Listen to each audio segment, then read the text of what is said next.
ის ვიცით, რომ როცა სქესობრივ გამრავლებასთან გვაქვს საქმე, მაშინ შთამომავალი იღებს გენეტიკურ ინფორმაციას ორივე მშობლისგან, ანუ მამისგანაც და დედისგანაც. მაგრამ მოდით ცოტა უფრო ჩაუღრმავდეთ იმას თუ რა ხდება.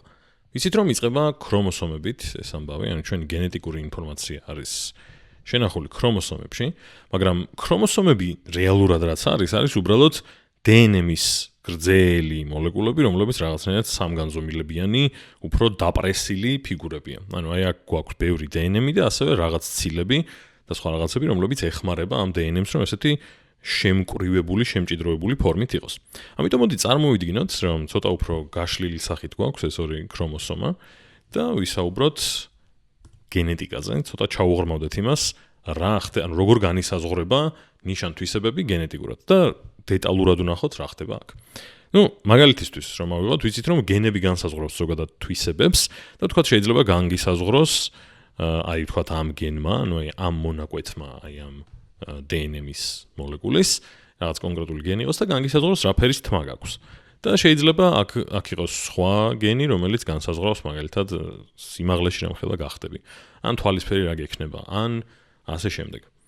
და საქმე ისაა, რომ ალბათ გახსოვთ, რომ DNM-ში ყოველთვის გვაქვს ასლი ყველაფრის და ამიტომ თუ გვაქვს ამ ქრომოსომაში, ანუ აქეთ თუ გვაქვს რაღაც გენი, რომელიც განსაზღვრავს თმის ფერს, მაშინ აუცილებლად აქეთაც იქნება რაღაცა გენი, რომელიც განსაზღვრავს თმის ფერს. ესენი არიან წყვილი.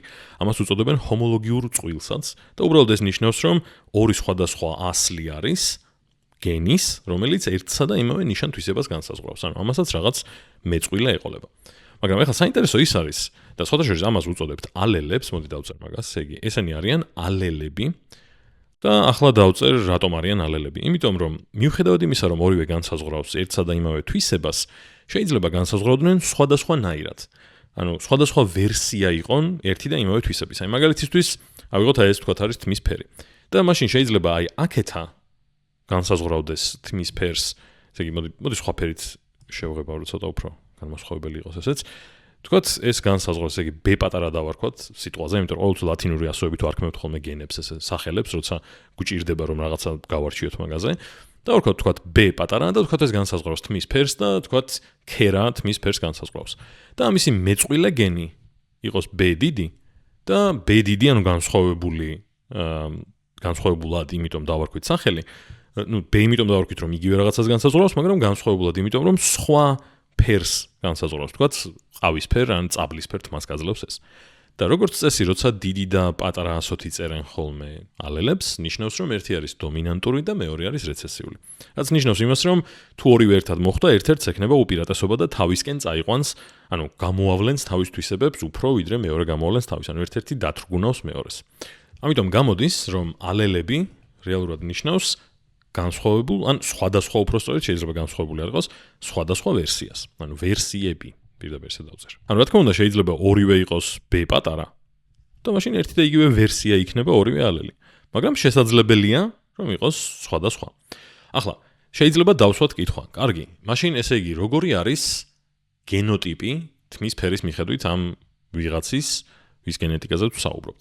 და გენოტიპი უბრალოდ ნიშნავს იმას, თუ კონკრეტული გენები რა აქვს პრაქტიკულად, ანუ რაღაც თვისების შესაბამისად რა გენები აქვს. მაგალითად, თუ მაინტერესებს თმის ფერის მიხედვით გენოტიპი რა არის? გენოტიპი იქნება უბრალოდ ორივე გენის ინფორმაცია, ანუ იქნება B დიდი და B პატარა. ანუ ესე იგი, თუ შევხედავთ ამას, ვიცით რომ, ოკეი, ესე იგი გვაქვს დიდი დომინანტი ალელიც და რეცესიული ალელიც. დიდი ასოთი აღნიშნული მინდოდა მეთქვა. მაგრამ უფრო საინტერესო კითხვა ხშირ შემთხვევაში არის, რა არის ფენოტიპი? და რას ნიშნავს ეგ? ეგ ნიშნავს, რომ როგორ გამოიხატება გენოტიპი რაც არ უნდა იყოს, საბოლოო ჯამში რას ვხედავ მე, ანუ ცოცხალი არსება ხომ არსებობს, რაღაცა გენეტიკა კი აქვს და რაღაც გენოტიპი კი აქვს, მაგრამ საბოლოო ჯამში ერთ რაღაც შედეგზე გადიხარ. და რა არის ეგ? ამ შემთხვევაში, ანუ რა შედეგზე გავალთ, როცა გვაქვს ასეთი გენოტიპი, როცა გვაქვს B დიდიც და B პატარაც, ანუ დომინანტის და რეცესიულიც. რადგან ვამბობთ, რომ ამ შემთხვევაში რადგან ვამბობთ, რომ ეს არის დომინანტი, ესე იგი ეს არის დომინანტი, მაშინ გამოდის, რომ როცა გაქვს გენოტიპი, რომელშიც ერთია დომინანტი და მეორეა რეცესიული, დომინანტის თვისებები გამოვლინდება. ესე იგი, შეგვიძლია დავწეროთ, რომ ფენოტიპი ამ შემთხვევაში იქნება, რასაც ეს განსაზღვრა თქვა, ყავისფერი ვთქვი ხომ მგონი, ყავისფერი. ანუ ყავისფერი თმა. ახლა, ეს არის მხოლოდ ერთი შესაძლო ვარიანტი. ანუ სხვადასხვა ვარიანტები შეიძლება გქონდეს ამ ალელების, შეიძლება იყოს ორივე, მაგალითად B პატარა, ან ორივე B დიდი. მოდი ეგ ვერსიების დავწეროთ. ესე იგი შეიძლება გქონდეს შემთხვევა, როცა ორივე მშობლისგან მიიღებ B დიდს, რაღაცა გენის მიხედვით, ან შემთხვევა, როცა მიიღებ 2 B პატარას. ამ შემთხვევაში რა ხდება?